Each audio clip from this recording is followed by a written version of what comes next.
আসসালামু আলাইকুম। High gas, আমরা এখন আছি, এর নাম কি?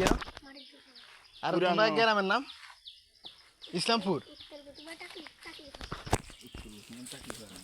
উত্তর গুতুমা তাকিয়েপাড়া, দোতলা মাটির ঘর।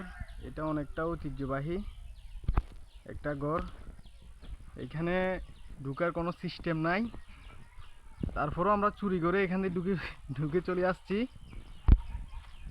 নেটের ফাঁক দিয়ে।